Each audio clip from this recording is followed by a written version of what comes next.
Welcome to the Cup of Joe Show, the podcast where Senator Joseph Cryan talks about the latest in New Jersey's 20th Legislative District.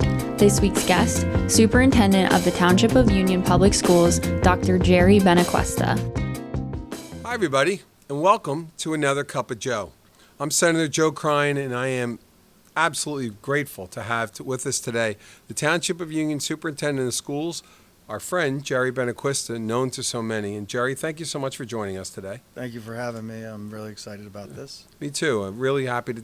So today we're going to talk a little bit about Gerry, about your career, how you ended up, your time with the Union school system, but most importantly, your perspective from the inside of the school system and what you see. And then, of course, you know, with the school budget and the demands that have been there and some of the things that you're working on currently that are going to change the landscape of the Union school system in the next few months, as well as your vision for the future. So we are exceptionally excited to have you here today. Thank you so much. Okay. So, Gerry, talk to us a little bit. So you've been in the Union school system for a significant period of time. Can you talk to us about your career, what you've done, your way up, and all those sort of things? So I guess a little bit over 26 years ago, I was blessed and got a phone call from back then Dr. J and offered me a job as a special ed teacher. And that started my career at the Union High School. Taught special ed, many subjects at first, but mainly math at the end. And then from there, we continually moved up in a sense. I went to a vice principal, director of human resources, assistant superintendent, and superintendent. So I look at it as blessed because I love the community. I got to, my whole career spend it within one community, which is challenging as a superintendent. A lot of times doesn't work out that way. So, for me, I feel lucky to have 26 years in this community. And we see superintendents around the state. They go to one, they go to another. So we're fortunate that we have the consistency of someone who truly understands the district. Yeah, and along the way, you see so many different aspects. It's not like you're coming in only with a vision of your past superintendent's job. I understand the role of a teacher, the role of, in a sense, the administrations within the schools and the challenges that they face daily, as well as, my leadership. Wasn't too long ago where I was in their shoes, working for another superintendent. So in the mindset of being collaborative, bringing people together, sharing a vision, it's all, I think for many years now, we didn't have that shared vision. It's really come together and between the Board of Ed, leadership, and on down to the teachers, custodians, everyone really getting on board with a shared leadership. Well, when you have a leader, I think that works. So let's set the table a little bit. How many schools in the Township of Union, how many students, those sort of things. Can you give us a little background? So we do have 10 schools, 2 middle schools, 1 high school, rest elementary. We have about 8,000 students, around 12 to 1,300 employees. So we are one of the bigger districts in the state. With that many moving parts, there's always a lot going on. But also, if you don't have systems in place, to have consistency is much more challenging. So you work on consistency even though your constant dynamic is change? Yes. Okay. And that reflects in our community as a whole, right here in the township. Absolutely.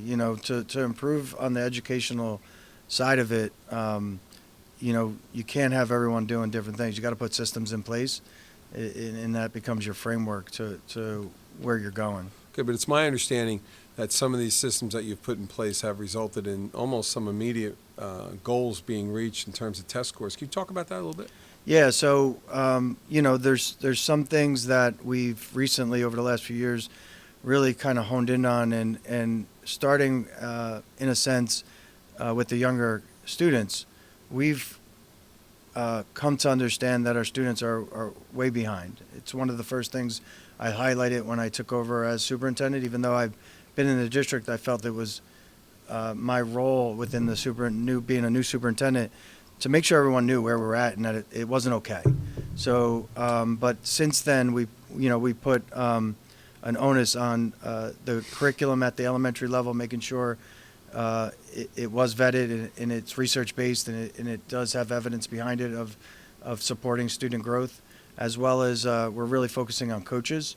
So it's a lot today where a teacher can't do everything. So our coaches are really supporting our teachers and bringing what's needed to them to be an extra resource for the teachers as well. And then we're really putting a focus also on intervention.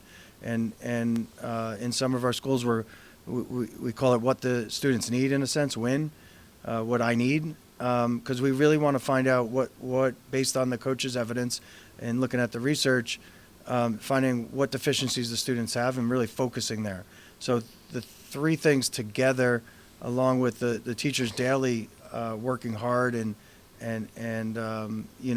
making sure the students are getting all the curriculum that they're supposed to get, we want to provide intervention more immediate than waiting until we find out that the kids are way behind.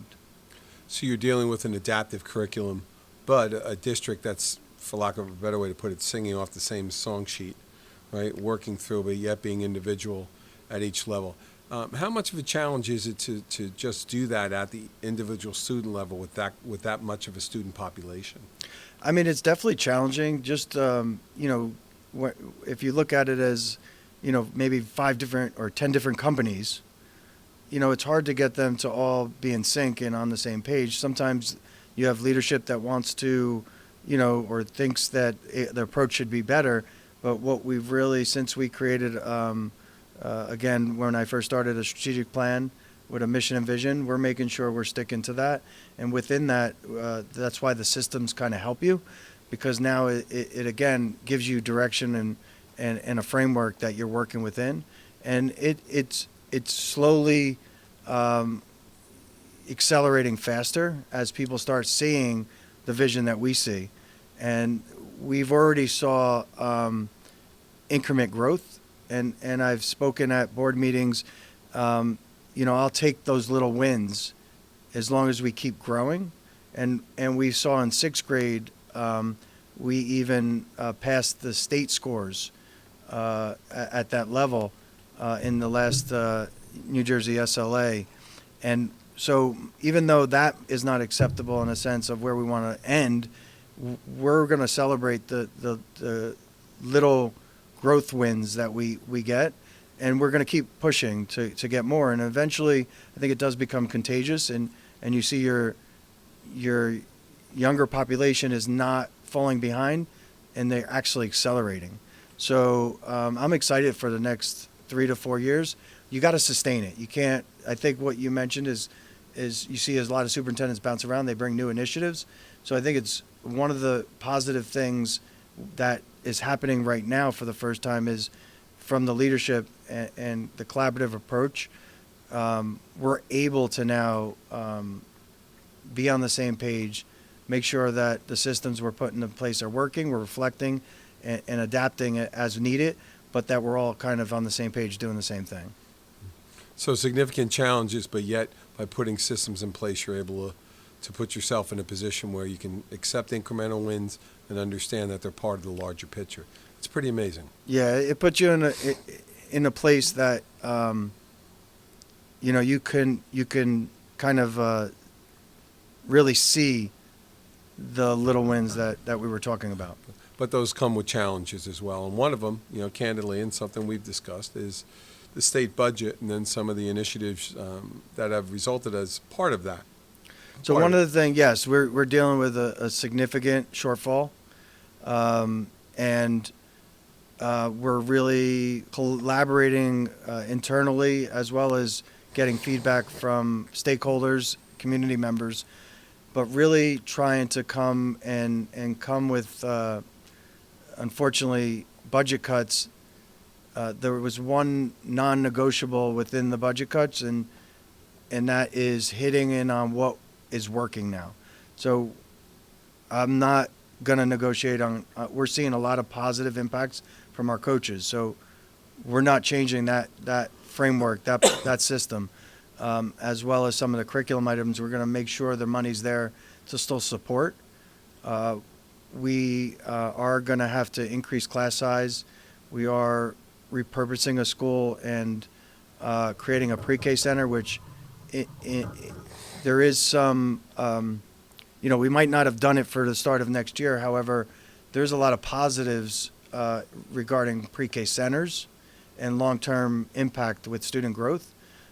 So it's getting the budget shortfall caused us to get there, but in the end, it is a great thing for our community, as well as we're shifting to a K-5 grade level configuration, which I also think is going to set our community up for the long haul with the way the schools are broken up. Okay. So let's talk about that in just a moment. I just want to give listeners an understanding in terms of the state budget, and we're talking about state educational aid that comes to the Township of Union each year.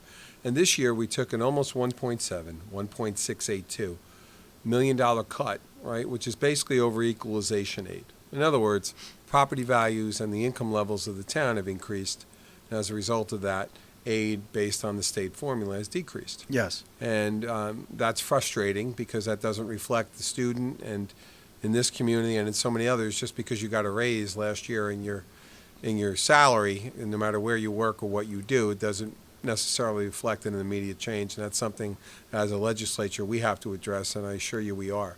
But with that said, and the difficulties that we are, you're presented with some challenges that you've chosen to take a visionary approach almost with Franklin School and with Hannah and with Jefferson as well. So I was hopeful you could break those conversations down to each school. So maybe talk to us first about the repurposing of Franklin, and then kind of go into Jefferson a little bit, if that's all right. And Absolutely. Take your time. I think So- folks really want to hear this. So I want everyone to know that any changes that are happening, I understand it's not easy for our students, our community, our staff. Change is difficult. And some of the things we're doing, in a perfect world, you're having more time to plan it out and have more conversations. We're having a lot of parent conversations.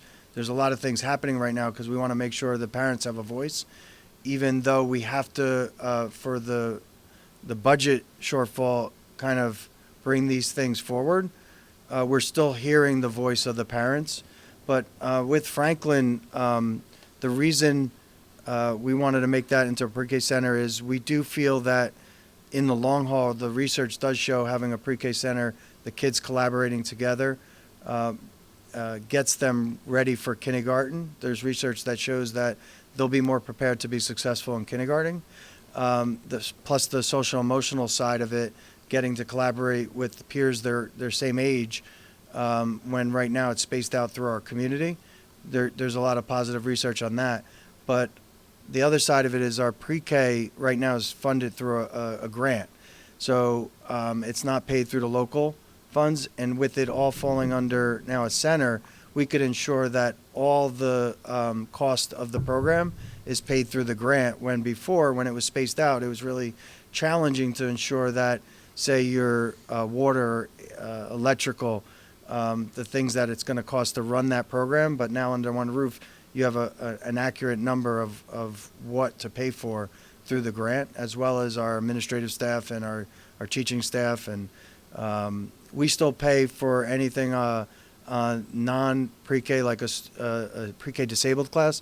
Our local funds still have to contribute towards that, but having it under one roof, I think there's a lot of, positive research on student growth in the future, and as well as it helps us fiscally be able to really account for all the costs and pay for it through the grant. Okay. So the intention is to take Franklin School, right?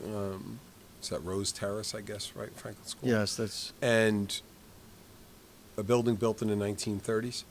And there's 300 and change students in there. Is that correct? Yeah, there'll be right now there's probably right around 400 or slightly over it. All right. So those pre-Ks that are located in the other 9 schools will come into Franklin School, and you'll have the one center with the benefits that you just expanded upon. Correct? Yes, and again, you talk consistency. Now you're going to make sure all the programs, all the classrooms might have been slightly different throughout our district in a sense. There's for leadership purposes, it's easier to ensure that we're following the mandates of the grant, but also making sure that it's being carried out consistently. All the students are getting everything that the program provides. It's wonderful. So, in essence, it provides a stronger experience for the younger student. Also, obviously, the consolidation of those teachers and the benefit of being together and all that goes with that.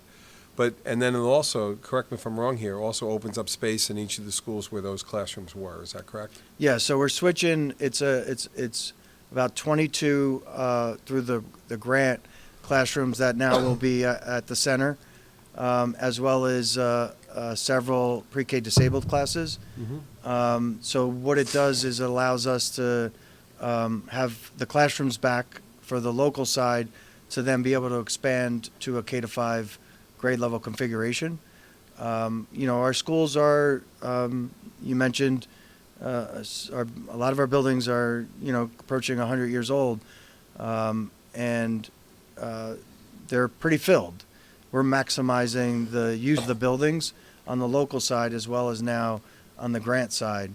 So the classrooms will still be filled, but with a K-5 in a sense. This is exciting. So just kind of moving on from the Franklin discussion, which you're going to take a now K-4 school, make it a pre-K center. But my understanding is you're going to do significant adjustments to what many of us call Central 5. Depending on your age, it might be Central 6, right? Yes. And located on Hilton Avenue and in Union. And I was wondering if you could talk about that. That's a big deal. So yeah, at least going back the last 10 years, the district has been talking about moving Jefferson into a grade level school, and for whatever reason, the district didn't, wasn't able to make it happen. In speaking to community in that neighborhood, for many years, they keep asking me, when can we get the school where our community could walk to school as well, and people that grow up in that area should be able to go to school with their neighbor, their friend, as well as have an opportunity to walk, because that's also part of growing up, being able to have access to walk to school, when right now that neighborhood had to get on buses and be distributed throughout our district. So that's definitely a positive thing for a big part of our community, is to get that to be a grade level school. But with that, now that building's changing over to, like every other elementary school, they'll house through 5 level students. By the way, we're talking about effective in September of 2026, correct? September 2026. Okay, go ahead. So I'm with sorry that, to interrupt. and like I said, I know there's been a lot of questions, and what we're doing is we're sending out a way for parents to ask questions and creating FAQs for each individual as well as the district-wide. We have a website that's going to house all this information. That's a tab on our main website, because I want to make sure community knows everything. But with that is changing of some of our school boundary lines, because we have to, right now our buildings weren't leveled in a sense of class size. Right. And to make this work, we got to kind of level it. And my goal is our number was 25 at the elementary level as the high point, and to really focus on making sure we could fit all the grade levels within the schools based on the number of 25. My hopes is 23 to 25.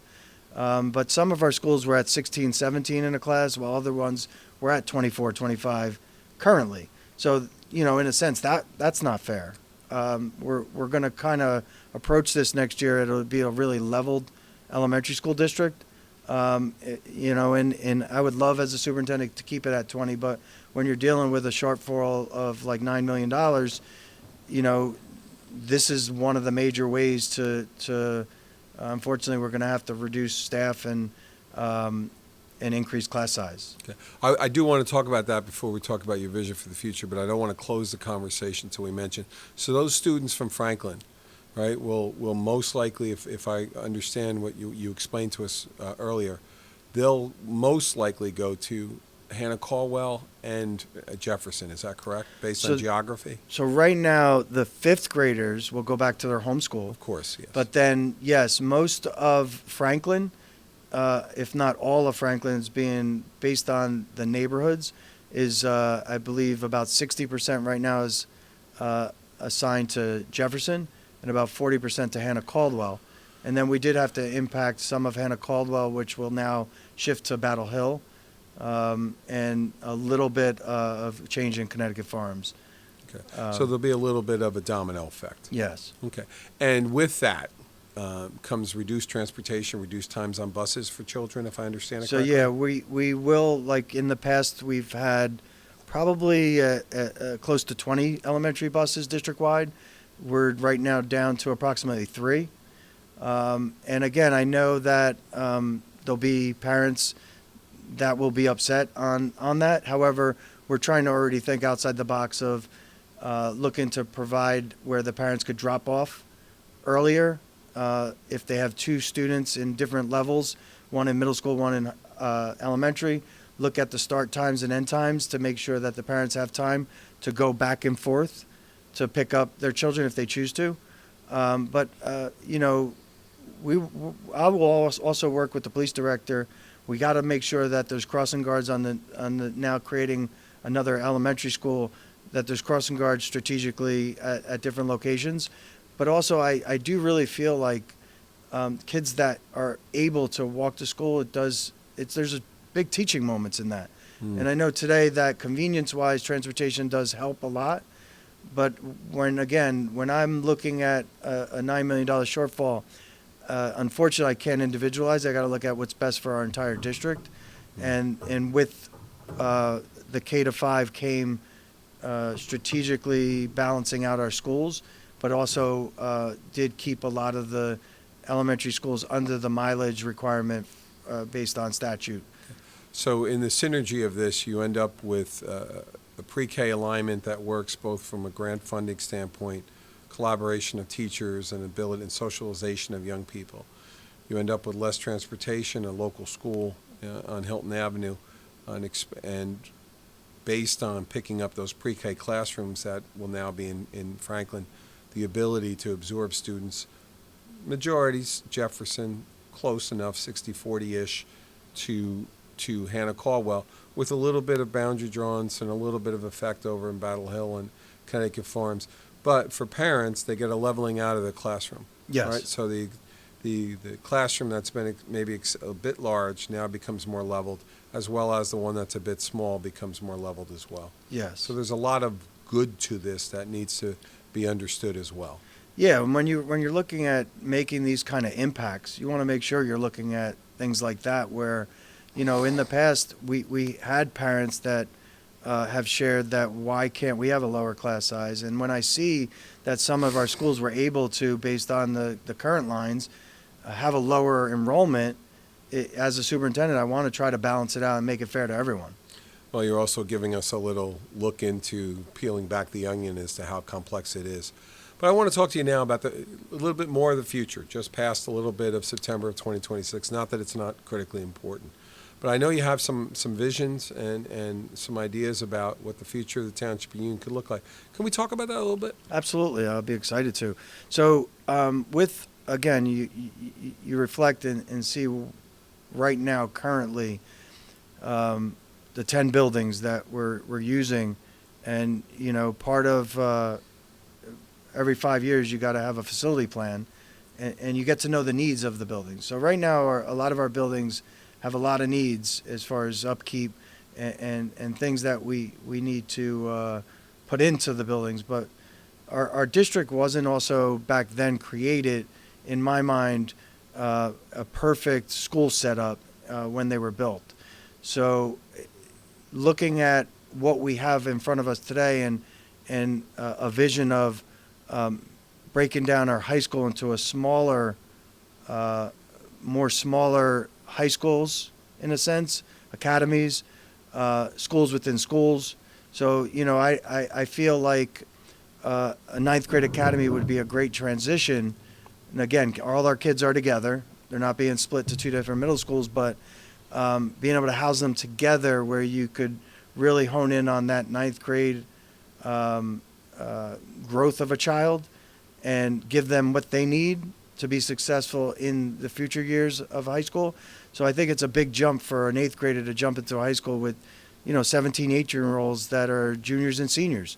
And it's a bigger environment that a student could get lost in a sense, or you might not see a student in need because of how many people are housed in one location.